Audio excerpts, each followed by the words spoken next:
ప్రభునందు ప్రియమైన దేవుని బిడ్డలారా, మన ప్రభు అయిన యేసుక్రీస్తు వారి ఘనమైన శ్రేష్టమైన నామములో మీ అందరికీ ఈ ఉదయకాలపు ఆరాధనకు స్వాగతాన్ని తెలియజేస్తున్నాను.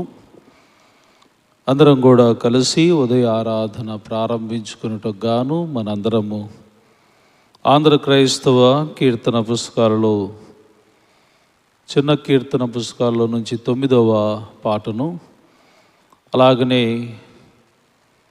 పెద్ద కీర్తన పుస్తకాల్లో 26వ పాటను పాడుకుందాం. రండి ఉత్సాహించి పాడుదము, రక్షణ దుర్గము మన ప్రభువే అనే పాటని పాడుకుందాం.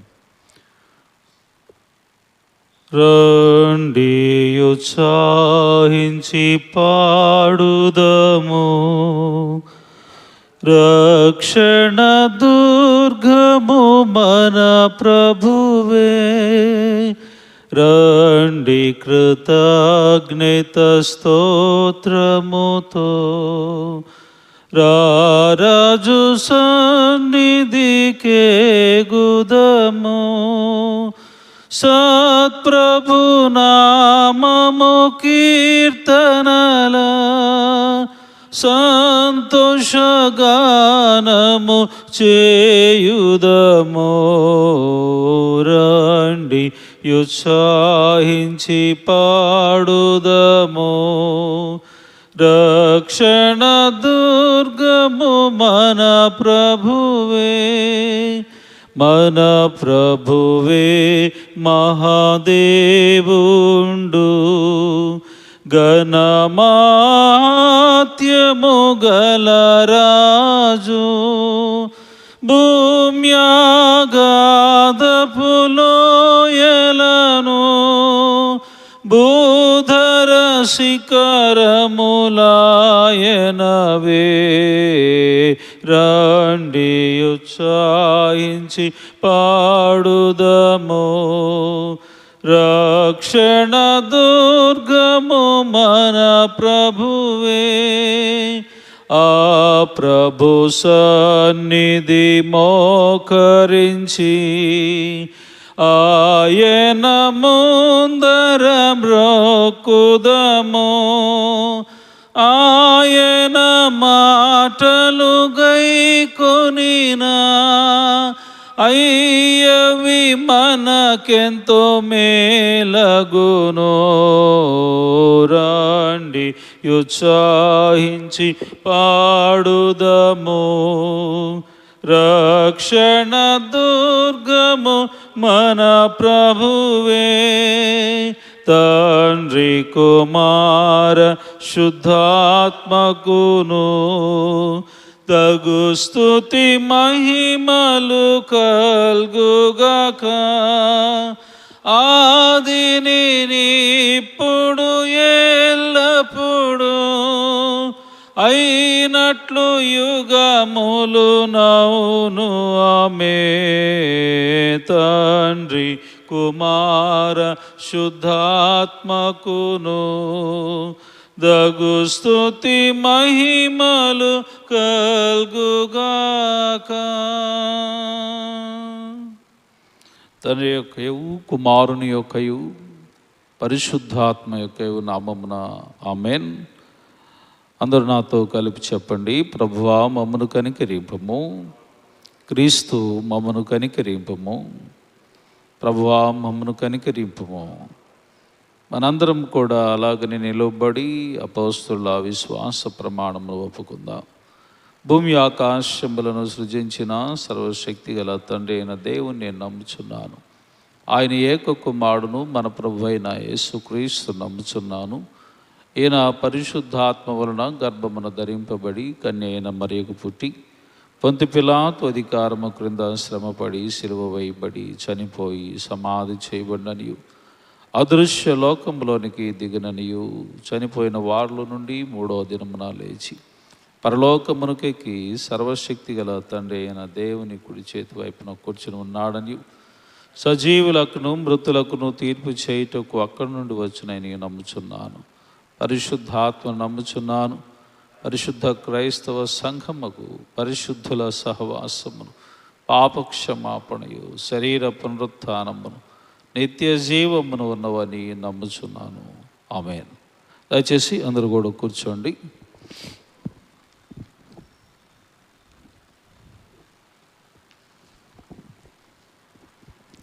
పరిశుద్ధ గ్రంథము నుండి దేవుని వేదవాక్యమును చదవగా విందాం.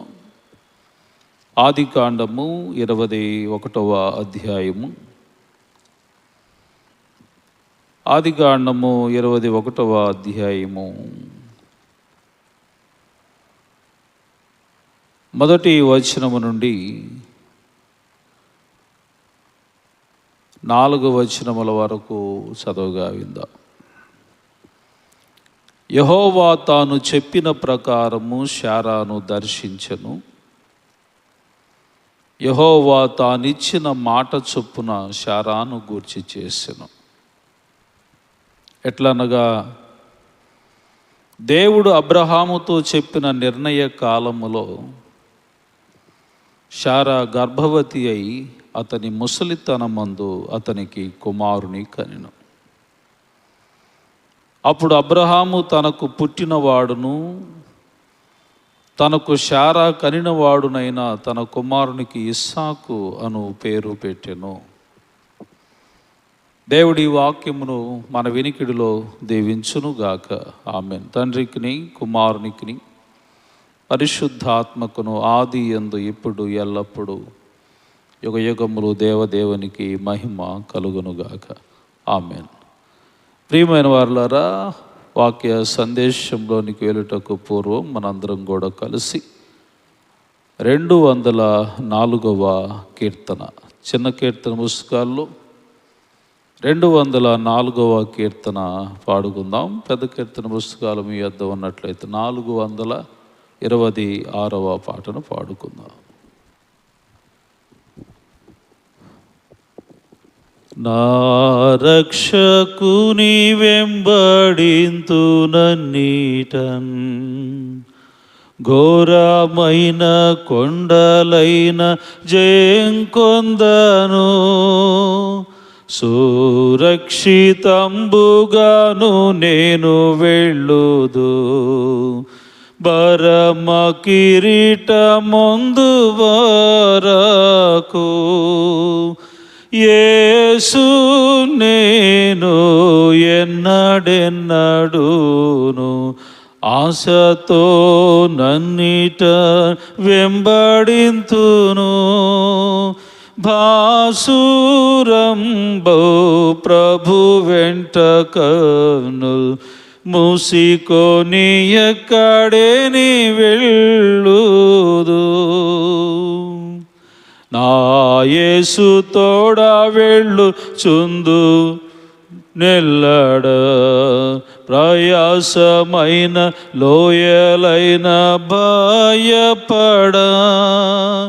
దయ చూపు యేసు నన్ వెంబడించుచో, భయమేల భువనంబులో దాగా.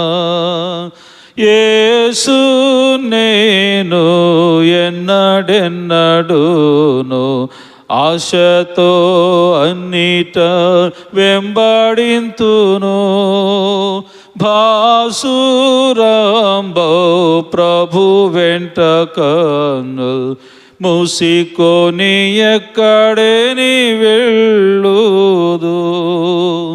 నా కాలమెల్ల యేసు నందు నమ్ముదు, భీకరంపు వార్ధి అయిన నే దాటుదు. నా కర్త తోడనెందు నైనా నేగుదు, నాకమెక్కి తండ్రి జూచు వరకు. యేసు నేను ఎన్నడెన్నడూను ఆశతో నన్నిట వెంబడింతును. భాసురంబో ప్రభు వెంట కన్నుల్ మూసికొని ఎక్కడేని వెళ్ళుదు.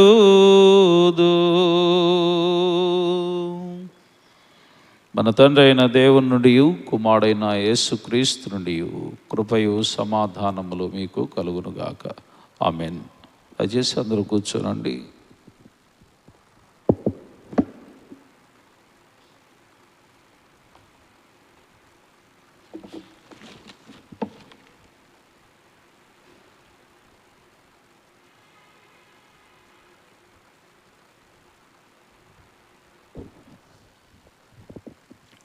ప్రభువైన యేసుక్రీస్తు వారి ఘనమైన నామంలో ఈ ఉదయకాలపు ఆరాధనలకు ప్రత్యేకంగా చేరువచ్చిన మీ అందరికీ ముఖ్యంగా నా హృదయపూర్వకమైన వందనాలను తెలియజేస్తూ ఉన్నాను. అలాగనే ప్రియమైన వారులారా, ఉదయకాలమున ఈ ఆన్లైన్లో వీక్షిస్తున్న ప్రతి ఒక్కరికి, మన సంఘ బిడ్డలందరికీ కూడా నా శుభాలు, నా హృదయపూర్వక వందనాలు తెలియజేస్తున్నా. అందరూ బాగున్నారా? చాలా సంతోషం. మరి ఒకసారి మరి ఒక దినము దేవాతి దేవుని ముఖదర్శనాన్ని చేసుకోగలిగే ఆ గొప్ప ధన్యత ఆ ప్రభువు మనందరికీ అనుగ్రహించినందులకై, సజీవులుగా దేవుడు మనల్ని కాపాడినందులకై ప్రభువుని నేను ఎంతగానో ఘనపరుస్తూ ఉన్నాను.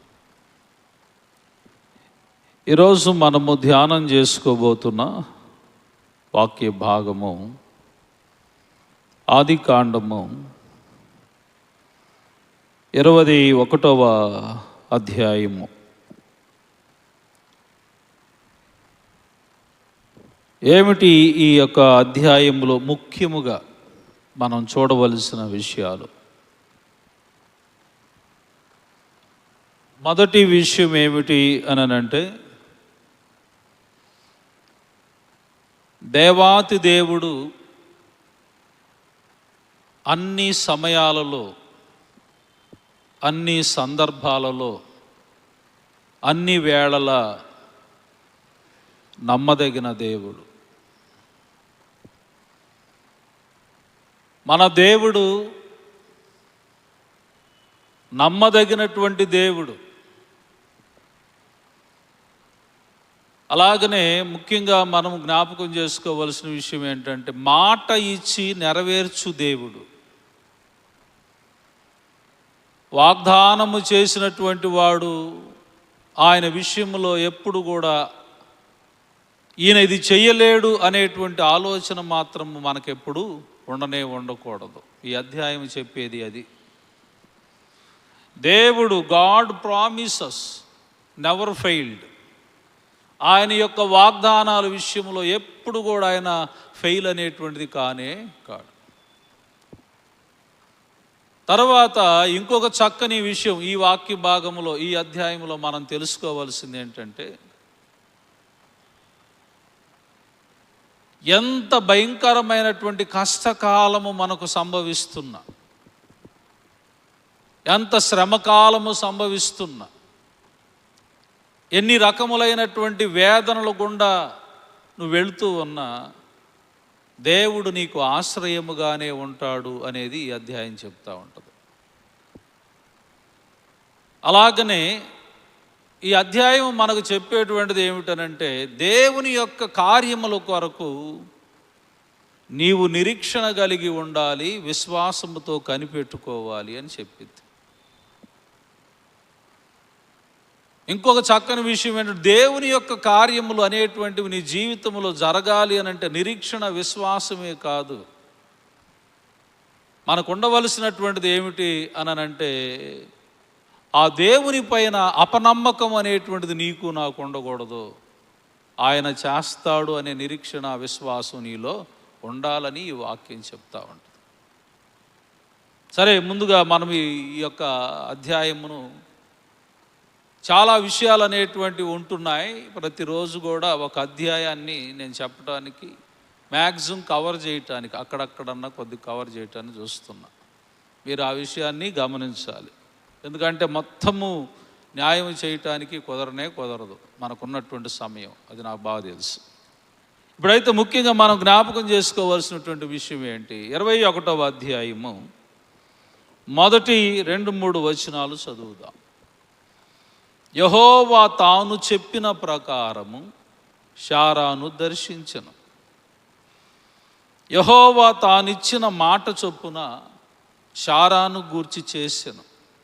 ఎట్లనగా, దేవుడు అబ్రహాముతో చెప్పిన నిర్ణయ కాలములో శారా గర్భవతి అయి అతని ముసలితనమందు అతనికి కుమారుని కనెను. జాగ్రత్తగా వినాలి. ఇక్కడ వాక్యంలో చూస్తున్నప్పుడు ఈ మొదటి వచనము 2వ వచనంలో చూస్తున్నప్పుడు ఏముంటుందంటే, యెహోవా తాను చెప్పిన ప్రకారము అని అంటాడు. రెండో మాట ఏమంటే, యెహోవా తానిచ్చిన మాట చొప్పున అంటాడు. మూడవ విషయం మనం గమనిస్తూ ఉంటున్నప్పుడు, ఎట్లనగా దేవుడు అబ్రహాముతో చెప్పిన నిర్ణయ కాలమున అంటాడు. దేవుడు ఏం చేశాడంట? చెప్పిన ప్రకారము, చెప్పిన మాట చొప్పున, ఇచ్చిన మాట చొప్పున, అలాగనే అబ్రహాముతో చెప్పిన నిర్ణయ కాలమున ఆయన మాట ఇచ్చాడు, చెప్పాడు. అబ్రహాముతో చెప్పిన నిర్ణయ కాలము ఏమిటి? మరి మీదటికి ఈ సంవత్సరమున మమ్రే దగ్గర ఉన్న సింధూర వనములో యేసు ప్రభు ఆ దేవాతి దేవుడు వచ్చి వారితో మాట్లాడినప్పుడు, వారితో ఆయన పెట్టినటువంటి భోజనము భుజించిన తర్వాత, మీదటికి ఈ సంవత్సరమున నీకు కుమారుడు కలుగుతాడు అంటే ఇక్కడ ఏంటంటే, తాను చెప్పిన నిర్ణయ కాలములో ఆయన ఏదైతే చెప్పాడో, ఏదైతే మాట ఇచ్చాడో అది నెరవేర్చేటువంటి వాడు. దేవుని బిడ్డలారా, చాలా జాగ్రత్తగా మనం జ్ఞాపకం చేసుకోవాల్సినటువంటి విషయం ఏంటనంటే, దేవుడు ఆ వాగ్దానములు అనేటువంటి వాటిని మన జీవితంలో ఎల్లవేళలా చేస్తూనే ఉంటాడు.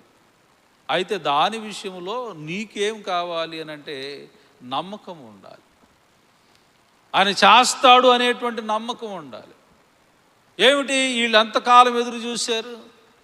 25 సంవత్సరాల పాటు ఎదురు చూశారు.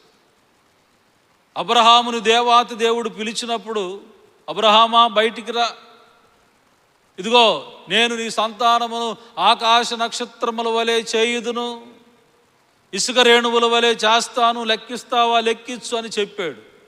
ఎప్పుడు చెప్పాడు? అబ్రహాము యొక్క 75వ ఏట చెప్పాడు. ఇప్పుడు ఎప్పుడు పుడుతున్నాడు ఇస్సాకు? 100వ ఏట పుడుతున్నాడు. అంటే ఎన్ని సంవత్సరాలు ఎదురు చూశారు వీరు? దగ్గరగా మనం గమనిస్తూ ఉంటే 25 సంవత్సరాలు ఈ దంపతులు అనేటువంటి వారు ఎదురు చూశారు. మనకైతే ఏమైందంటే ఓపిక నశించింది కదా. మనం ఎప్పుడు కూడా దేవుడి నుంచి ఎలాగ ఎక్స్పెక్ట్ చేస్తూ ఉంటాము? ఇలా అనాలి మనం. ఇటు ప్రభు దగ్గరికి వచ్చి ఇలా అనంగానే నీకు ఇలా పని జరిగిపోవాలి కదా. నిరీక్షణ మనకుండదు, విశ్వాసము మనకుండదు. వాగ్దానము చేసిన వాడు నమ్మదగిన వాడు అని చెప్పాను నేను ఈ రోజున ప్రారంభంలో. ఆ వాగ్దానముల కొరకు నువ్వు ఎదురు చూడాలి. దాని కొరకు నువ్వు ఎదురు చూసినప్పుడే నువ్వు నూతనమైనటువంటి బలాన్ని పొందుకుంటావు.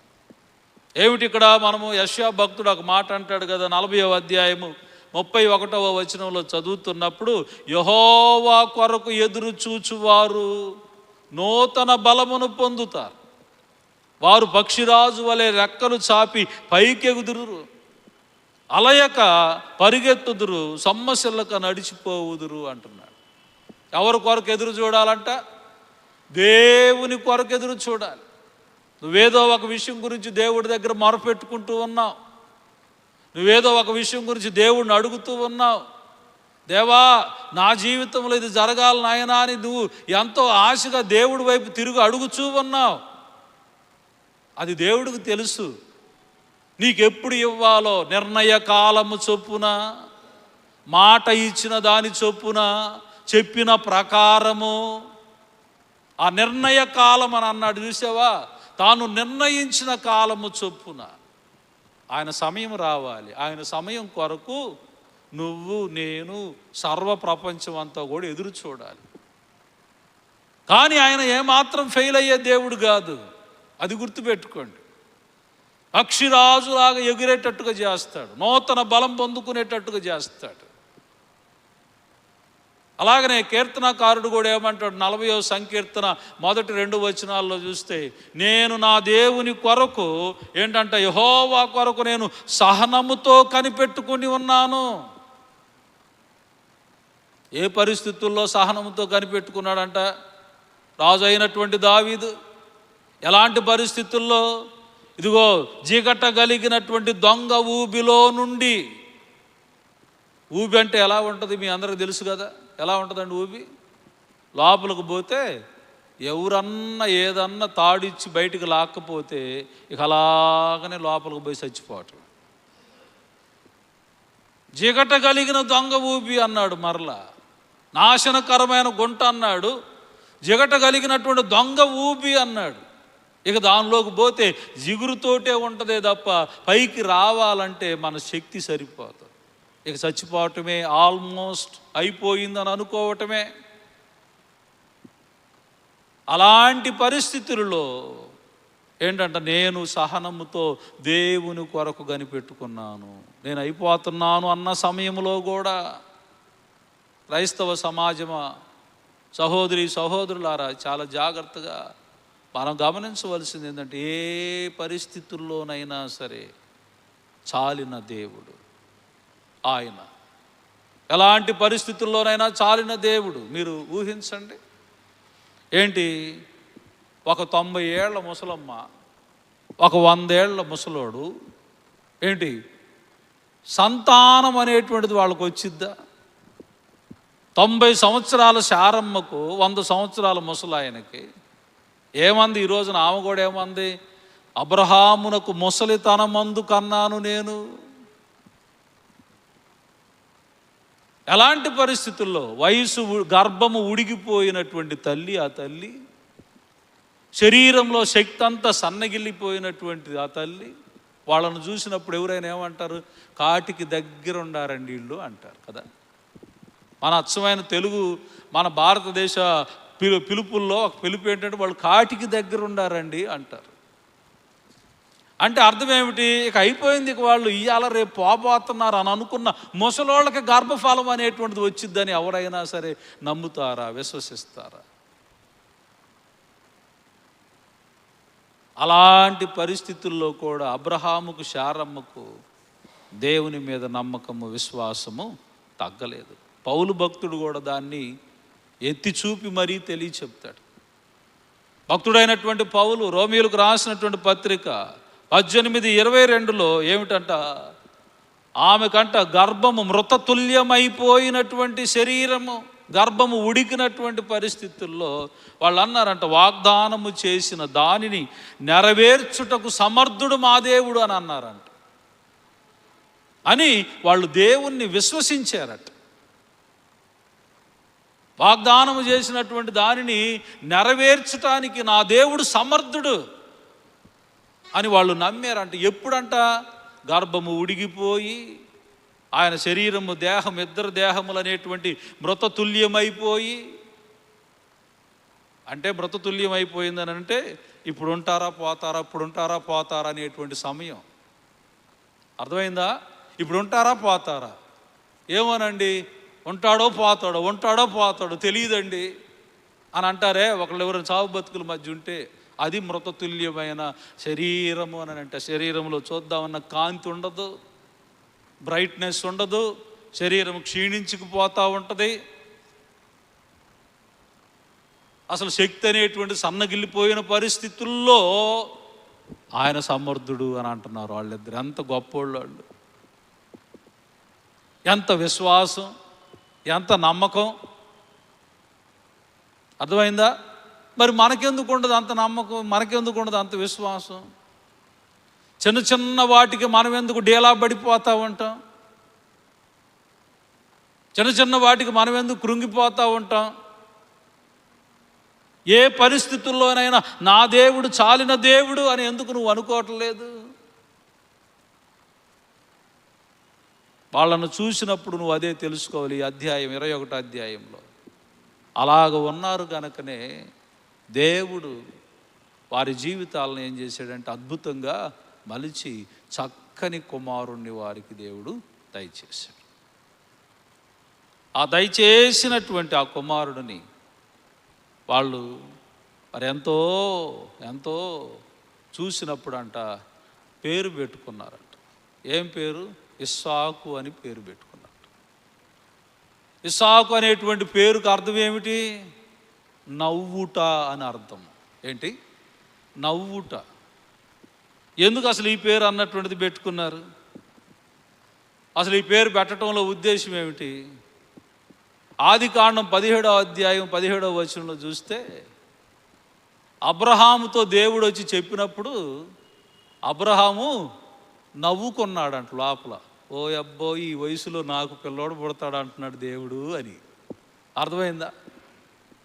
తర్వాత మరలా 18వ అధ్యాయము 11, 12 వచనాలు చూస్తే ముసలివాడైనటువంటి నా భర్త వలన నాకు సుఖము కలుగునా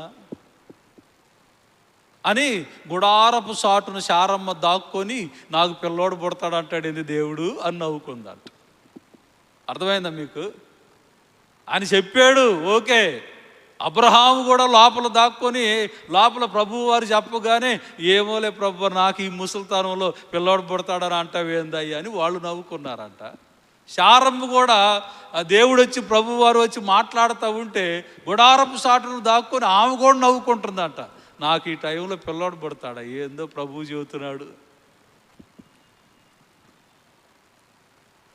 ఈ రోజున వాళ్ళకేంటనంటే ఆ నవ్వు శాశ్వతంగా ఉండేటట్లుగా వాళ్ళ 100 ఏళ్ల పాటు నిరీక్షణ. ఉదాహరణకు చెప్పాలంటే 20 ఏళ్ళప్పుడు అబ్రహాముకు పెళ్ళయిందని అనుకుంటే 80 సంవత్సరాలు సంతానము కొరకు వాళ్ళు ఎదురు చూస్తూ ఉన్నారు.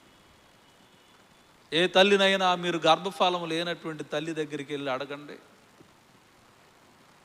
గర్భఫలం పొందుకోకుండా ఉన్నటువంటి మరి ఆ బిడ్డలను కనలేకపోయినటువంటి ఆ కుటుంబం దగ్గరికి వెళ్ళి అడగండి. వాళ్ళకి ఎంత దుఃఖం ఉంటుందో, వాళ్ళు ఎంత బాధపడతా ఉంటారు, నలిగిపోతూ ఉంటారు. మాకు అన్నీ ఉన్నాయండి, డబ్బుకు డబ్బు ఉంది, ఉద్యోగాలకు ఉద్యోగాలు ఉన్నాయి, కానీ వీటన్నిటిని అనుభవించడానికి మాకెందుకో వారసుడు లేడండి కదా. అబ్రహాము కూడా అంటాడు 15వ అధ్యాయం ఆదికాండంలో చూస్తే 15వ అధ్యాయం ఆదికాండంలో అబ్రహాము దగ్గరికి దేవాతి దేవుడు వెళ్ళి, అబ్రహామా నీ బహుమానం అత్యధిక మగును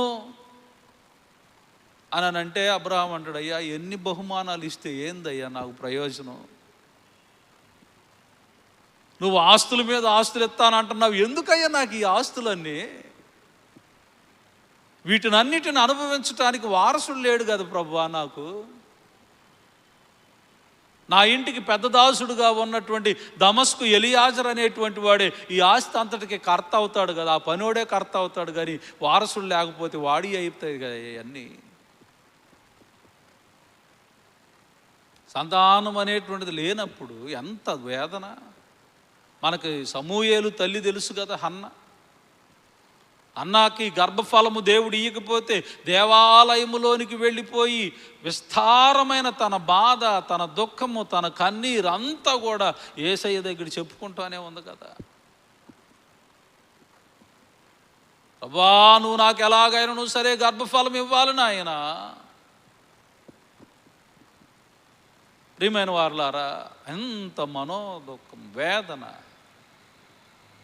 ఇప్పుడు ఏంటంట, వాళ్ళంత దుఃఖములో ఉన్నటువంటి వారికి దేవుడు నవ్వు పుట్టించాడు. అందుకు ఇస్సాకు పెట్టుకున్నాడు. అర్థమైందా? మీరు నవ్వారు కదా ఒకప్పుడు, మాకు ఎట్టగలిగిద్ది అని చూశారు. ఇప్పుడు ఆ నవ్వునే నేను మీకు శాశ్వతంగా ఇచ్చుచున్నాను.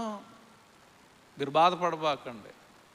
మీరు నమ్మకంతో నన్ను కనిపెట్టుకుని ఉన్నారు కదా, నమ్మకంతో కనిపెట్టుకున్నారు కదా. మీరు కనిపెట్టుకున్నందుకు మీ దుఃఖము ఏమైందంట, నాట్యముగా మలచబడింది. మీ కన్నీరు సంతోషముగా మలచబడింది. మీ వేదన ఆనందముగా మలచబడింది, అందుకు ఇస్సాకు అని పెట్టుకున్నారు పేరు.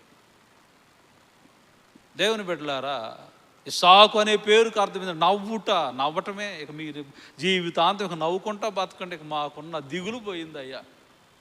అప్పటికి అబ్రహాము భయంకరమైన ధనవంతుడు. ఇది ఒక సందర్భం, నవ్వుకొనుట. అర్థమైందండి?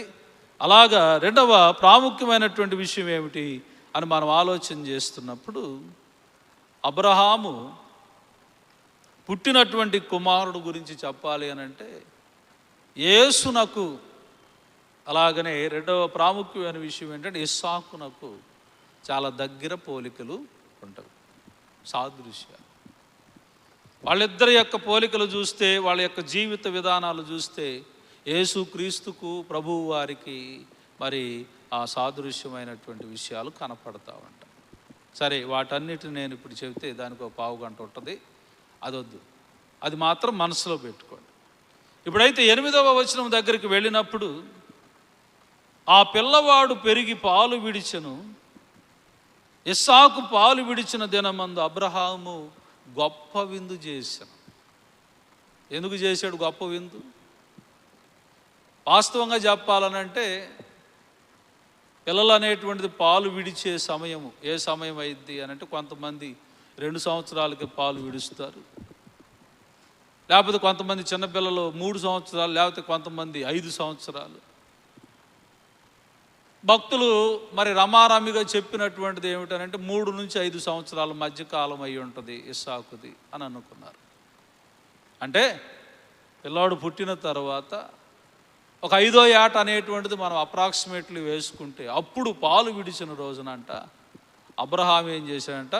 గొప్ప విందు చేశాడంట. ఎందుకు చేశాడు గొప్ప విందు?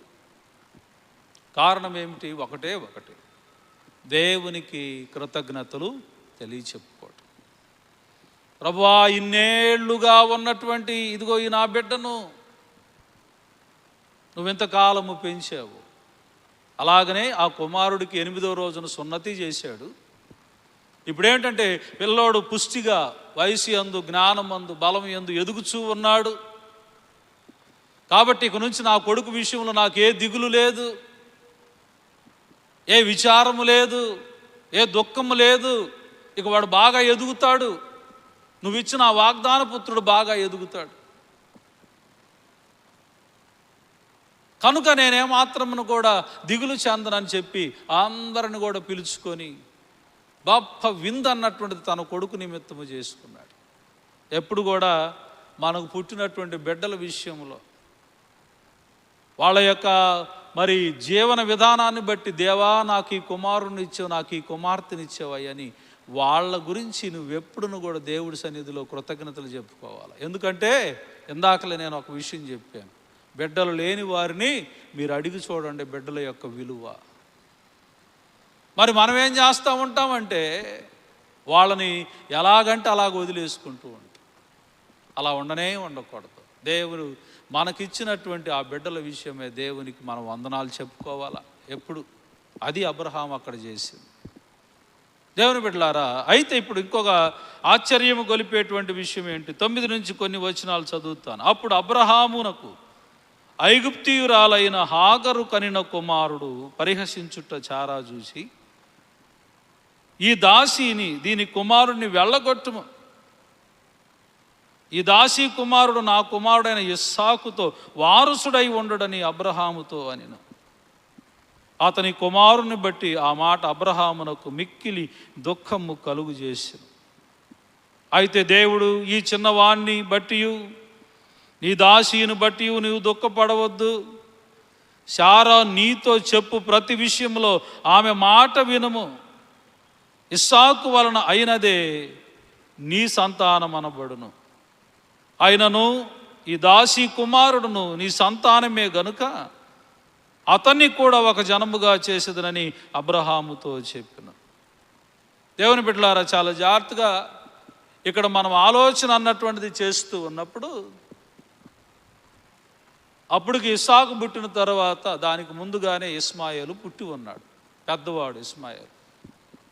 ఎవరికి పుట్టాడు? హాగరైనటువంటి ఐగుప్తురాలైనటువంటి దాసీకి పుట్టాడు ఇస్మాయిల్.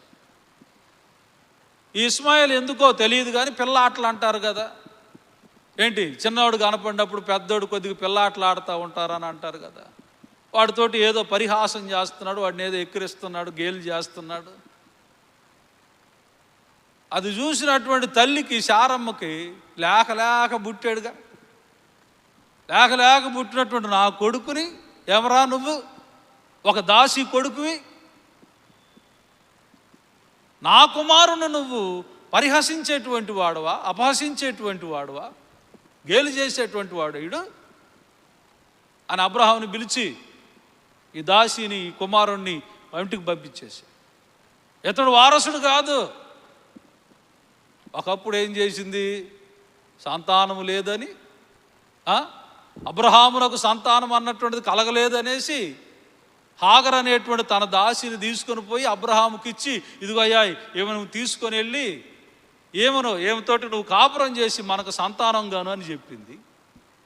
అప్పుడు అవసరం అట్టుంది ఆమెది. ఇప్పుడు కొడుకు పుట్టిన తర్వాత కొడుకే సర్వస్వం అయిపోయేసరికి నా కొడుకుని ఈ దాసి కొడుకు అవమానిస్తూ ఉంటాడు, ఈ పనోడు కొడుకు అవమానిస్తుంటాడా, మేమెక్కడా వీళ్ళెక్కడా. అది ఒక రీజన్. రెండవ కారణం ఏమిటి ఇక్కడ మనం చూస్తూ ఉన్నప్పుడు, ఆ రెండవ కారణంలో ఉన్నటువంటి ఒక ప్రాముఖ్యమైన విషయం ఏంటనంటే, ఒక తల్లికి ఉండేటువంటి ఒక వేదన. ఏమిటి ఆ వేదన అంటే, ఈడు కూడా అబ్రహాముకు మొట్టమొదట పుట్టినోడు ఇస్మాయేలు, కానీ దాసీకి పుట్టాడు. పుట్టినటువంటి వాడు ఇప్పుడు రేపొద్దున నా కొడుకు కూడా ఎదుగుతూ ఉంటే ఈ ఆస్తి అంతటికి ఈడు వారసుడు ఆడైపోతాడు. అర్థమైందా? ఈ ఆస్తి మొత్తానికి ఈడెక్కడ వారసుడు అయిపోతాడు, ఈడు ఉండకూడదు, నా కొడుకు వీటన్నిటిని అనుభవించాలి. స్వార్థం కదా. అందుకని బయటకు పంపించేసాయి, వీళ్ళిద్దరిని బయటకు పంపించి ఎక్కడికి పోతారు వాళ్ళు.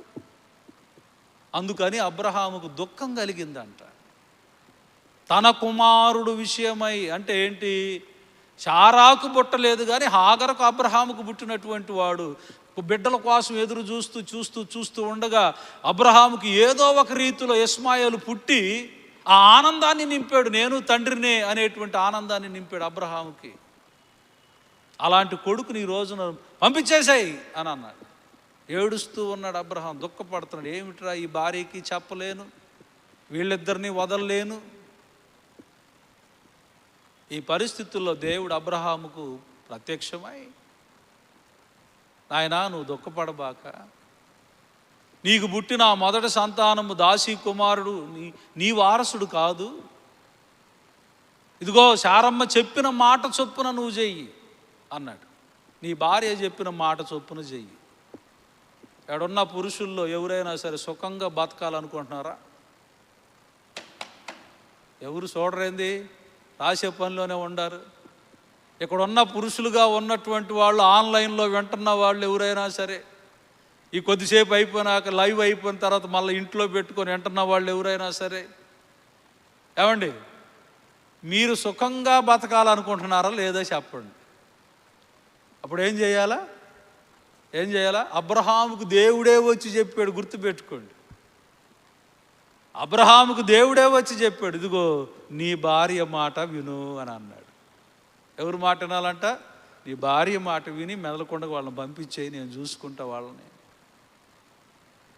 పొద్దున్నే లేచాడు, సరే అయ్యా నువ్వు చెప్తే ఇంకా నా భార్య మాట వెనక నేనెవరు మాట వింటాను. చాలా పెద్ద మనగాళ్ళు అయినట్టు, మాకు చాలా మీసాలు గడ్డాలు వచ్చేసినాయి అన్నట్టుగా చాలామంది, ఏమిటి వాళ్ళ మాటలు మేము వినేది, ఆడవాళ్ళ మాటలు మేము వినాలా? వాళ్ళ మాటలు వింటేనే బాగుపడతారు, నువ్వు సంతోషంగా ఉంటావు, లేకపోతే అయిపోతావు, లేకపోతే ఏమైపోతావో నీకే తెలియదు, మనశ్శాంతి కూడా పోద్ది నీకు. ఇప్పుడు నేను పంపించను అని అబ్రహాం మఠం వేసుకొని కూర్చున్నాడు అనుకో, శారమ్మతోటి సంతోషంగా ఉంటాడా? ఇంట్లో రోజు గొడవే కదా, ఇంట్లో రోజు గొడవే. నేను చెప్పింది నువ్వెందుకు వినలేదు అని అంటది. ఏం చేయాలి అర్థం కాక అబ్రహాము, నా బిడ్డ నాకు మొట్టమొదటగా పుట్టినోడు కొడుకుడు, పిల్లలు లేరు అనుకుంటే ఆ ఆశను తీర్చినోడు ఇస్మాయేలు, వీడు నేను ఈ సమయం వదిలి వేసుకోవాలనా? అని ఏడుస్తూ ఉన్నాడట అబ్రహాం. అయితే దేవాతి దేవుడు అతను నేను గొప్ప జనము చేస్తా. ఇస్మాయిలుకు కూడా 12 మంది సంతానం పుట్టి. అసలు శారమ్మ చేసిన తప్పుకి ఈనాటికి యుద్ధం బాటల్లా. అర్థమైందా? ఆమె ఆ రోజునేమో నా పని మనిషిని తీసుకొని నువ్వు పెళ్లి చేసుకొని పిల్లోని గాను అని చెప్పింది, నాకు సంతానం ఎత్తుదామే అని. ఇప్పుడు ఏమైంది? ఆ ఇస్మాయేలుకు పుట్టిన సంతానమే ఇశ్రాయేలుకి నిత్యము యుద్ధములే. వాళ్ళిద్దరు ఇప్పటికీ కూడా కొట్టుకుంటానే ఉంటున్నారు. అది పాటల్లా.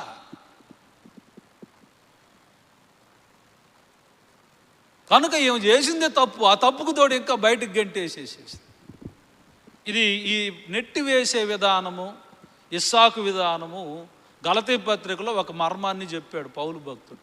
దాన్ని చెప్పడం ఇప్పుడు కుదరదు. కానీ అయితే ఏమిటి ఇక్కడ మనం అర్థం చేసుకోవాల్సిన, నెట్టివేసిన తర్వాత వీళ్ళు బెయేర్షెబా అనేటువంటి ప్రాంతం దగ్గరికి పోయి ఆ అరణ్యం దగ్గర అటు ఇటు తిరుగుతూ ఉన్నారు. నీళ్లు తీసుకుపోయిన నీళ్లు అయిపోయినాయి, ఆహారం కూడా అయిపోయింది. బిడ్డకేమో గొంతు ఎండిపోతుంది. ఎండిపోయి వాడు ఇప్పుడు అని కళ్ళు తేలేస్తూ చచ్చిపోయే పరిస్థితుల్లో ఉన్నాడు ఇస్మాయేలు. ఇక వాళ్ళ తల్లి చూడలేక, హాగరు చూడలేక ఆ చెట్టు కింద పడేసి దూరమున పోయి ఇట్లా కూర్చొని వాడి కళ్ళు చూస్తున్నాడు. ఒకళ్ళు చచ్చిపోతే ఇక పోతాను, ఇక చేసేది ఏం లేదు. నీళ్లు లేవు కదా ఆ అరణ్యంలో, ఆ ఎడారులో.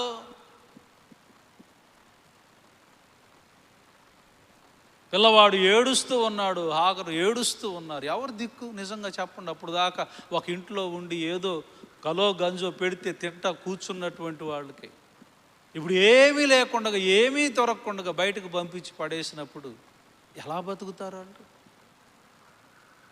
కానీ అంటే అక్కడ ఒక మాట ఏంటో తెలుసా? దేవుడు ఎవరు అని అంటే మనం ఆలోచన చేసుకుంటే అంధకారంలో కూడా, మరి చీకటి కలిగినటువంటి గాఢాంధకారములో కూడా మన బ్రతుకుల్లో వెలుగు నింపే దేవుడు మన యేసయ్య.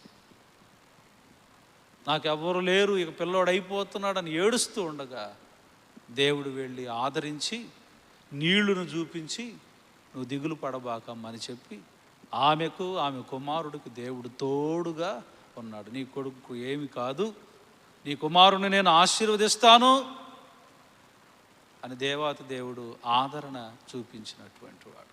కనుక ప్రియమైన వారులారా, మనం ఎప్పుడును కూడా జ్ఞాపకం చేసుకోవలసినటువంటి ప్రాముఖ్యమైనటువంటి విషయం ఏంటంటే, నా అంగలార్పును దేవుడు ఏం చేశాడంట? నాట్యముగా మలిచేవాడు. నా దుఃఖమును సంతోషంగా మలిచేవాడు. నువ్వే విషయంలో బాధపడుతున్నా ఆయన చూస్తూ ఊరుకోడు. హాగరుని తన కుమారుడైన ఇస్మాయేలు చావు బతుకుల మధ్య మరి కృంగిపోతున్న పరిస్థితుల్లో దేవుడు ఆదరించాడు. నా దుఃఖం ఎవరు చూస్తున్నారు ఈ రోజున అనుకుంటా ఉంటావేమో నువ్వు. మా సమస్యలు ఎవడు చూస్తున్నాడు, మా కష్టం ఎవరు చూస్తున్నాడు అని నువ్వు అనుకుంటున్నావేమో. దేవుడు మాత్రం చూచుచున్న దేవుడు. కనుక ఆయన ఆ బెయేర్షెబా దగ్గరికి వచ్చి ఆ యొక్క పారాను అరణ్యంలో ఇస్మాయిల్ పెరిగేటట్లుగా దేవుడు చేశాడు. మంచి గొప్ప విలుకాడుగా మారాడు. వాళ్ళమ్మ హాగరు వెళ్ళిపోయి ఐగుప్తు నుంచే ఒక స్త్రీని తీసుకొని వచ్చి అతనికి ఇచ్చి పెళ్లి చేసింది. ఆ తర్వాతకి చివరి ఇక అంకంలో చూస్తే రాజు అయిన అబీమెలెకుతో ఆ బావి దగ్గర అబ్రహాము తవ్వుకున్నటువంటి బావులు ఏవైతే ఉన్నాయో అబీమెలెకు మనుషులు వచ్చి ఆ బావుల్ని తీసేసుకున్నారు.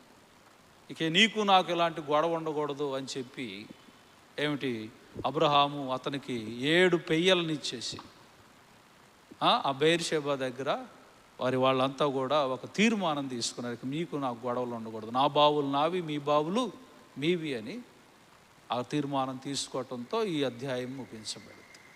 దేవుని బిడ్డలారా, కనుక నేను మీతో చెప్తున్నటువంటి విషయం ఏమిటనంటే, ఏ పరిస్థితుల్లోనైనా మన దేవుడు చాలిన దేవుడు. నమ్మకాన్ని కోల్పోవద్దు. ఇవి అయిపోతున్నారు అని అనుకున్న సమయంలో కూడా ఆయన యందు విశ్వాసం ఉంచితే, ఆయన చిత్తమైతే ఆయన కార్యములు అనేటువంటివి మనం చూస్తాం. అలాగనే మనం దుఃఖపడుతున్నా బాధపడుతున్నా మన ప్రభువు చూడలేనటువంటి వాడు. కనుక ఆ దుఃఖమును తీసివేసి నీ అంగలార్పును నాట్యముగా మలిచి నిన్ను సరి అయినటువంటి విధానంలో నడిపించే దేవుడు. కాబట్టి నిరుత్సాహానికి గురికాక, కృంగిపోక, మానసికంగా నలిగిపోక ధైర్యముగా ప్రభువు కొరకు చూస్తే అబ్రహాము వారికి ఎలాంటి అయితే గొప్ప ఆదరణ కలిగించి వారికి నవ్వు పుట్టించాడో దేవుడు, అలాగనే మన అందరికి కూడా ఆనందాన్ని పుట్టిస్తాడు. అటు రీతిగా దేవుడు మనల్ని దీవించి ఆదరించును గాక. ఆమెన్. సమస్త జ్ఞానమునకు మించిన దేవుని యొక్క సమాధానము మీ హృదయములకును మీ తలంపులకు కావలి ఉండునుగాక. మహోన్నతుడు అయిన తండ్రి, ఘనమైన దేవ, నీ పవిత్ర పాదములకు వందనాలు, స్తోత్రాలు తెలియజేసుకుంటూ ఉన్నాం. అయా, గడిచిన నిన్నటి వేళ నుండి ఇప్పటి వరకు సజీవులుగా మమ్మల్ని కాపాడారు. ఈ ఉదయ కాలము నీ ముఖ దర్శనం చేసుకోగలిగే భాగ్యం ఇచ్చారు. విన్న వాక్యమును గుర్తెరిగి నాయన, ఇదిగో నా తండ్రి, దాన్ని మనసులో భద్రపరుచుకొని నీకు ఇష్టలైనటువంటి బిడ్డలుగా నీ బిడ్డలు జీవిస్తూ నీ కొరకు కనిపెట్టుకుంటూ ఓపికతో నా తండ్రి ఎదురు చూసినప్పుడు మేము నూతనమైన బలాన్ని, ఆనందాన్ని, సంతోషాన్ని పొందుకుంటాం. అలాగనే జీవితంలో నా తండ్రి ఎన్నో ఆటంకములు మాకు కలుగుతూ ఉన్నా ఆ ప్రత్యేక సమయంలో నా దేవా, నువ్వు మమ్మల్ని ఎప్పుడు ఆ దుఃఖ సమయంలో ఆదరించే గొప్ప దేవుడుగా ఉన్నావనే విషయాన్ని మేము తెలుసుకుంటూ ఉన్నాం. నా వాక్యము వ్యర్థముగా పోనీక బిడ్డలు ఆయనదిగో నా తండ్రి హృదయాల్లో అది ఫలించేటట్లుగా సహాయం చేయండి. ఈ ఉదయకాలమున నీ పాద సన్నిధానానికి నా తండ్రి చేరి వచ్చిన ఈ బిడ్డలందరినీ, వారి కుటుంబాలను, వారి బిడ్డలను మీరు దీవించండి. ఈనాడు చేసే ప్రతి పనుల్లో తోడుగా ఉండండి. ఎవరైతే స్పెషల్ డేస్, ఆయన ప్రత్యేకంగా బర్త్డేస్, వెడ్డింగ్ డేస్ జరుపుకుంటూ ఉన్నారో వారందరిని దీవించండి. ఆన్లైన్లో వీక్షిస్తున్న వారిని దీవించండి. మా సంఘం అంతటి చుట్టూ నీ కంచి వేయండి. ప్రత్యేకంగా నా తండ్రి బిడ్డలు వెళుతున్న పనులలో, రాకపోకల్లో తోడుగుండి వారి పనుల్లో, ఉద్యోగాల్లో, అన్ని విషయాల్లో ఆయన వారికి నాయన గొప్ప అభివృద్ధిని, ఆశీర్వాదాన్ని ఇవ్వండి. ప్రతి బలహీనమైన పరిస్థితుల్లో ఉన్న వారందరినీ స్వస్థపరచండి. అలాగనే ప్రియులు దాసరి వర్గీయులు గారు నీ పిలుపు అందుకొని నీ సన్నిధానానికి వెళ్ళి ఉండగా ఆ కుటుంబాన్ని తండ్రి మీరు ఆదరించి సమస్తము నా తండ్రి వారి బరియల్ కార్యక్రమం హైదరాబాద్లో జరుగుతుండగా సమస్తము నీ నామ మహిమార్థమై మీరు జరిగించి మీరే మహిమ పొందుకోమని యేసు నామమున అడిగి వేడుకుంటూ ప్రార్థిస్తున్నాం తండ్రి. ఆమెన్. పరలోకమందున్న మా తండ్రి, నీ నామం పరిశుద్ధపరచుడుగాక, నీ రాజ్యము మాకొచ్చునుగాక, నీ చిత్తము పరలోకమందు నెరవేర్చినట్లు భూమి అందు నెరవేరునుగాక. మానదున ఆహారం నేడు మాకు దయచేయము. మా ఎడల అపరాధములు చేసిన వారిని మేము క్షమించి ఉన్న ప్రకారం మా అపరాధములను క్షమింపము. మమ్మల్ని శోధనలోనికి పోనీక దుష్టుని తప్పింపము. రాజ్యము, శక్తి, మహిమ నిరంతరము నీవై ఉన్నవి. ఆమేన్. మన పరమ తండ్రి అయిన దేవుని యొక్క ప్రేమ, కుమారుడైన యేసుక్రీస్తు వారి కృప, పరిశుద్ధాత్మని యొక్క అన్యోన్య సహవాసము తలవంచి ఉన్న మనందరికీ, మరి మన కుటుంబాలకును, అలాగనే వర్గీయులు గారి కుటుంబానికి దేవుడు తోడుగా ఉండి కాపాడును గాక.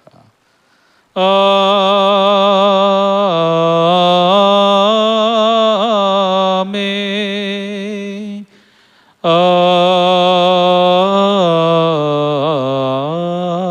ఆమేన్.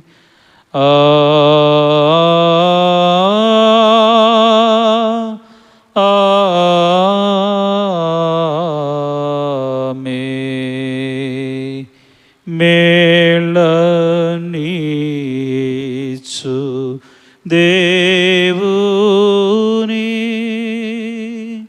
స్తుతించు సర్వ సృష్టియు, నూతించు సర్వ సైన్యముల్, పితృపుత్ర శుద్ధాత్మాల.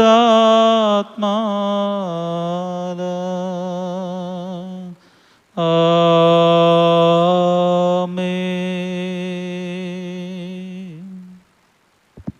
గాడ్ బ్లెస్ యూ అండి. అందరూ క్షేమంగా వెళ్ళరండి. ప్రభు మిమ్మల్ని దీవించును గాక. రేపు ఉదయ కాలపు ఆరాధనలో కలుద్దాం. Thank you.